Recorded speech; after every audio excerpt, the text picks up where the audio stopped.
Welcome to Media Melanie TV. Today I'm back to talk about It Welcome to Derry episode 6. You guys, Periwinkle the Clown has entered the chat. Just when we finally get to see Pennywise, we are also learning a lot more about not only his origin and Bob Gray and how all of that ties in, but we got confirmation that Ingrid Kersh is in fact Bob Gray's daughter, who is the original Pennywise the Dancing Clown. And not only that, she is also Periwinkle. That's right. The girl we saw in the 1908 circus scene in the clown suit. That is her. She is Bob Gray's daughter. Bob Gray is somebody who we also saw in It Chapter 2 on the wall in Ingrid Kersh's apartment. It is all starting to come together in this Stephen King verse. Now, I've been doing some reading on Periwinkle, and apparently she's not a character in the actual book of It, but there have been people out there talking about the fact that the clown we've been seeing here in Derry is not Pennywise. Of course, yes, last week Maddie turning into Pennywise was, but the clown we saw creeping outside the tree at Will's bedroom, the clown we saw in that 1908 timeline, and maybe some other glimpses as well. Now, Periwinkle actually has white hair, which is a big visual differentiator between her and Pennywise. And we also got more lore, background, and context going back to 1908, seeing Ingrid working at Juniper Hill with that little girl, Mabel, leading her down to the basement where she said Pennywise wanted to meet her. She witnessed the death of this poor girl getting literally torn apart. And then Pennywise changed forms into her father, who's saying, "Oh, it's me, it's your papa, I'm back." How all of this is coming together is so interesting because this series in general is meant to work backwards to learn more about the origins of Pennywise. So the way that they are creating even more story in this universe that is not in the books and that had these sort of little Easter eggs in the movies, I actually enjoy how it's coming together. And again, they're also giving us enough context where you don't have to know the source material in order to appreciate it. They're telling us everything that we do need to know. But I think people who did read the book, did watch the movies, maybe you're getting like a little bit more out of this than just the casual It Welcome to Derry viewer. But either way, I am enjoying Madeleine Stowe in this role. As I've been talking about, she played Victoria in Revenge, which was one of my favorite shows from like the early 2000s. It was like a nighttime soap opera. And I'm thinking when they cast her, they have to be putting her into some kind of a substantial role because she is somebody that's recognizable. And I like that she's getting a lot of screen time. Not only that, but how is it going to tie back to Hank? Because she's also having an affair with him. And now he's hiding at the Black Spot nightclub. And at the end of this episode, we got the big cliffhanger where the gang of all of the white men from the town of Derry in masks show up there with guns. Now, there's something called the Augury event, and apparently that is not something in the books either, based on some of the Googling that I have done. But what that signifies is the event that basically closes out each 27-year cycle of Pennywise when he goes back into hibernation and gives the town of Derry a peaceful 27 years. So I'm thinking the next episode should be opening up with this massacre.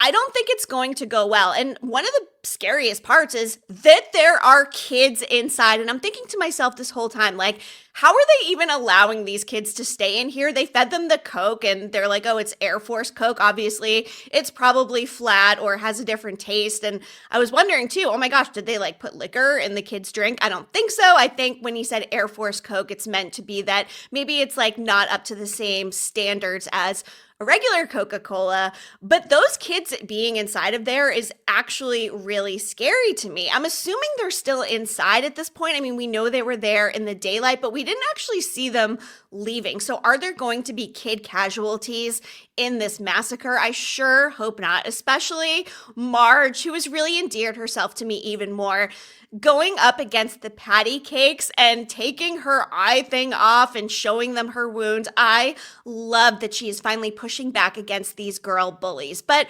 before I get more into my review and unpack everything we need to talk about from this episode, please do hit that subscribe button if you haven't already. I'm so grateful for everybody who's been here watching It Welcome to Derry with me. And coming up soon, I will be talking about Fallout on Prime Video. And then next year, we've got Tell Me Lies, The Pit, lots of great shows coming up. So stick with me for all the TV talk. And hey, while you're at it, please give me a follow over on Instagram. I do a live stream on Fridays now. During the holidays, maybe a little bit dicey with scheduling and whatnot, but it's just a casual chat that I'm doing every Friday talking about the shows I'm watching, some TV news related to shows that I watch, etc.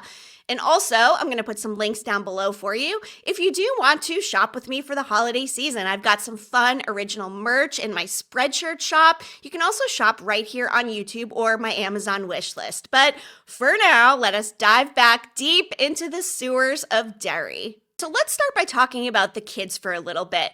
Lily first. Okay, when she went to Mrs. Kersh's house and started seeing the costume, the wig, and all of those things, which started out pretty normal. She's going through Ingrid's wedding album. Oh, this is nice. And then we see the pictures of Bob Gray, who, again, we did see on the walls of an older Mrs. Kersh in It Chapter 2.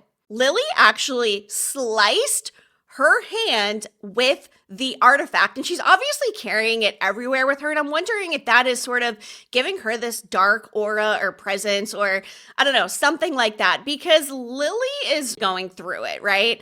In the classroom, my heart was breaking for her when she saw the dad pickle monster inside of her desk, and the teacher's like, you know, what are you doing? And everybody thinks she's loony Lily, but seriously, like, the poor girl, right? Another storyline that I am really liking is the Rich and Marge of it all. When he is offering to dress her wound and says, oh, I'm a Weeblo, which is a type of Boy Scout. My brothers were both Boy Scouts, so I knew what that was. I thought that was very sweet. I like that he's had a crush on her and that they're kind of like getting together. The thing that alarmed me the most, though, was, okay, I get it. It's 1962. Maybe we didn't have the same awareness with germs, but when they're both touching that wound without having like washed their hands, I'm thinking, oh my gosh, hopefully it's not going to get infected. I'm sure it's not. That's just my germaphobe mind here at work. But the way that him and Marge are coming together, like, it's got to be too good to be true, right? Or is it going to be that because they're at the Black Spot nightclub, maybe something bad is going to happen to both of them? Or maybe it will come into play that Rich actually saves Marge, which would be very cute and heroic. But again, I am a little bit worried for Marge and Rich, who are there. And with Hank hiding out there as well, obviously, and with Hank hiding out there and the mob coming, like, things are not going to go well. Who is going to survive? With the military storyline of it all, we know Shaw has given some new plans. Hanlon is not exactly excited to carry these out. He is not happy that Will is back with his friends again. He, of course, doesn't want to see more tragic stuff happen. He already witnessed and had to bury his friend Polly, but maybe he'll end up being a hero with this whole Black Spot nightclub thing. Maybe he will show up at the right time and be able to, I don't know, fight some of these guys off. But it seems like it's going to be a fire just based on everything I've read about this whole Night Spot massacre in general. So how is it all going to play out? We've got 2 episodes left to find out. But what's also interesting about the Black Spot Massacre is it actually seems to be based on an actual historic event. I was Googling it to see what I could come up with in terms of the Stephen King lore, but here's something that I ended up finding. The term Black Spot Massacre fire may refer to the 1921 Tulsa Race Massacre, a violent attack on the Greenwood district of Tulsa, Oklahoma, famously known as Black Wall Street. A mob of white residents destroyed the prosperous African-American community, looting and burning businesses and homes over 2 days, killing hundreds and leaving thousands homeless. Now, did Stephen King base this Black Spot Massacre on this actual historic event? Maybe they are both related to racial tensions of the time, albeit different eras. Either way, I guess it doesn't really matter. We know something bad is going to go down. At some point after this Black Spot massacre, we know that there will be the next dormancy, the next 27 years of peace in Derry. So, It Welcome to Derry Season 2 should focus on the 1935 Bradley Gang Massacre, whereas Season 3 will go into more about the 1908 Kitchener Ironworks explosion. And with 1908 being the same year as the circus, when we meet Periwinkle, who we now know is Ingrid Kersh, I'm interested to see more about the background of Bob Gray. And the creators have been saying they are purposely working backwards with this show to get into the origins, the lore, and all of that. So it's really starting to make sense why they're working backwards if we are gradually getting more about Bob Gray, who in fact was the original human form of Pennywise, who was a dancing clown at the circus. So in terms of the formula of the show in general, I think it's working, and I like that they're working backwards because it's really kind of like making us think and put the pieces together, but it's also not revealing too much. But they're also able to take a bunch of creative liberties if they want to, because It Welcome to Derry is based on the interludes of Stephen King's It, which are like kind of side stories. So they're able to really develop them more and create this whole new world for It Welcome to Derry, which is pretty exciting given that the book It has been around for a long time. We've already had a mini series and 2 movies. So for them to keep perpetuating this story in different ways with new characters and introducing things into something that's been existing for so long, I think they're doing it very well. But I'm most curious to know, for people who have read the book and are immersed within this Stephen King It verse, is it working for you? Is it diverting too much from what we already know? Or are you enjoying it for what it is, to give us more context while also opening up some new doors or boxes, if you will, in terms of Hallerin's experience with this all? We know Howerin is a character in The Shining, as I've mentioned. And with that whole box from the last episode, episode 5, we learned that his grandmother told him to put all of those things you see, all of those creepy dead people, inside the box and lock it up. In episode 5, when Howerin was down in those sewers for hours, which is what Leroy Hanlon confirms, Pennywise opened that box and cracked it wide open. So Howerin is now trying to drown his hallucinations or experiences in alcohol very clearly, but he's starting to see dead people again. He saw Polly after he got out of the sewers. He saw a man with like half of a missing face in this episode. And I was wondering, is that Mr. Kersh, or is it somebody from his past that he's always been seeing? Or is it one of these things where like time doesn't necessarily exist in the supernatural world? So he could have been seeing this person forever, but they may not actually come into play and die up until Howerin experiences it here in this timeline. It almost reminds me a little bit of The Haunting of Hill House and the bent neck lady and how that whole situation went. If you've watched that Mike Flanagan show, you know what I'm talking about. But how is Howerin also going to react with the whole Black Spot nightclub situation that's going to go on? Now, really quick, I want to divert and just talk about a couple of the funny needle drops that they worked in here. And actually, even going back to the intro of the show, has anybody else noticed that it's gradually getting like darker and more disturbing as the episodes go? I think that's really cool that they keep changing it to sort of coincide with the storylines that they're telling, getting more horrific as it goes. But also we had Roy Orbison running scared in there, which I thought was just very well placed, just given all of the fear that we're experiencing. And then at one point we hear Pretty Little Angel Eyes after Marge and the patty cakes incident, which I thought was really well done. And I've got to say, Marge is growing on me. I was not very happy with her as a character in the way she was treating Lily. And I understand a lot of that is obviously trying to fit in. Everybody, wants to be a part of a group, even if the patty cakes are maybe not the best. So it's nice to see her coming over to this iteration of the Losers Club here, getting along so well with Rich. But I'm also kind of wondering, okay, she's already been through it. Her eye situation is like not great. Really cute of Rich giving her that patch. But is something bad now going to happen to her again? Is it going to be that maybe she ends up losing Rich, or will Rich be a part of this? And I guess we're going to see exactly what kids end up making it out of here. The only one who is like 100% safe is Will, because we know he goes on to have a family.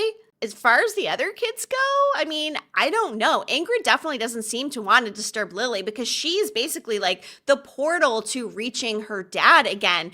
And just back into this whole Periwinkle situation, right? Like, what is her end game here? What does she want? Yes, she wants to be around her father, but I mean, is she supportive of everything that's going on? She sure seems obsessed with it. She said the carnival moved on, but she stayed in Derry. So she's obviously very rooted here, and she's very vested in having this contact with her dad or Pennywise or whatever it is. But like, why put on the clown suit? We know she dressed up as the clown at the circus when she was a girl, but she's still doing it to this day, like creeping around trees outside Will's bedroom and the graveyard potentially. That was Periwinkle we saw and not Pennywise.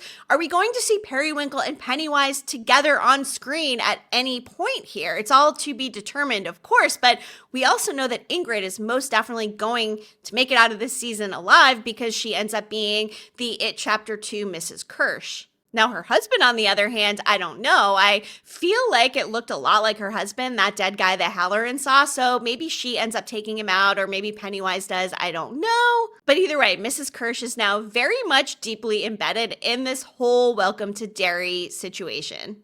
Now, something we really didn't get any answers on in this episode is, where did Daniel go?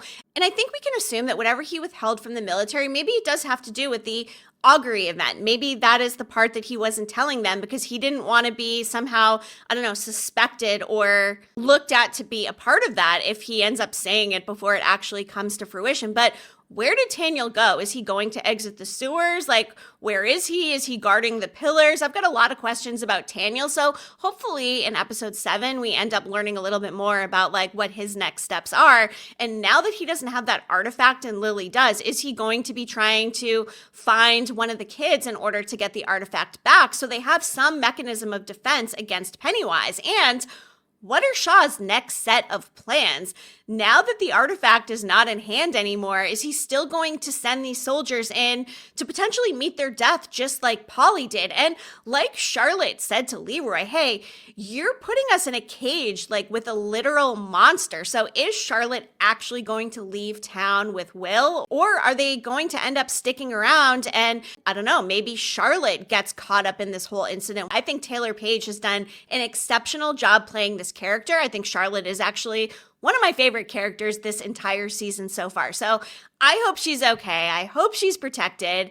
We know Will and Leroy are going to make it out of it, but we're not so sure about Charlotte, unless I missed something in one of the It movies. But we did hear the reference that Will ended up dying because Will was Mike's father, but that is in a future time, not right now. And of course, that also ties into the fishing trip when Will was told by whatever was under that water, hey, you're going to burn just like your father did. Crazy. But the tension is continuing to build. The kids are experiencing more as well. Rich even mentions to Marge that he's hearing things down in the pipes, and he actually put a bottle next to his bed, a la chamber pot, as Marge mentioned. And what about Ronnie too, right? Like, she's there talking to her dad. Is she going to make it out of the black spot? Is Hank going to make it out of the black spot? What is going to happen? I imagine it should be picking up at the massacre in the next episode, because of course that's right where we left off. But now with the 2 episodes left, we do have a pretty decent amount of storylines to wrap up. And then heading into season 2, we know it'll go back to 1935. But what I also like is that they're showing little snippets from each time period. So even in season 2, they could still very easily flash back to some of these events here in the 1962 timeline, and same with 1908. We've seen both 1935 and 1908 here in season 1. So I do think that they will probably come full circle and embed a little bit from each cycle in each season. But overall, what did you guys think about this episode? And again, I pose the question, if you are familiar with the Stephen King verse, is this working for you? If you're not familiar with the Stephen King verse, are they giving you enough information to be vested enough in the story without being familiar with a lot of this lore? And to everybody who picked up on that clown in the 1908 timeline and being Periwinkle and the fact that there's actually 2 clown involvement going on here, hats off to you. I think the show is doing a good job of presenting a mystery, presenting the horror, the gruesomeness of it all. It's been highly entertaining for me so far, and I hope the same for you. So thank you so much for watching. Of course, I will be back again next week. And also stay tuned for my 12 Days of Binge Miss Song. It's going to be very fun. I've got a couple collaborators. And of course, I will be here talking about my top 10 TV shows of 2025 as well. So if you haven't already, hit that subscribe button, and I will be back again soon with more TV talk. Media Melanie, clicking off.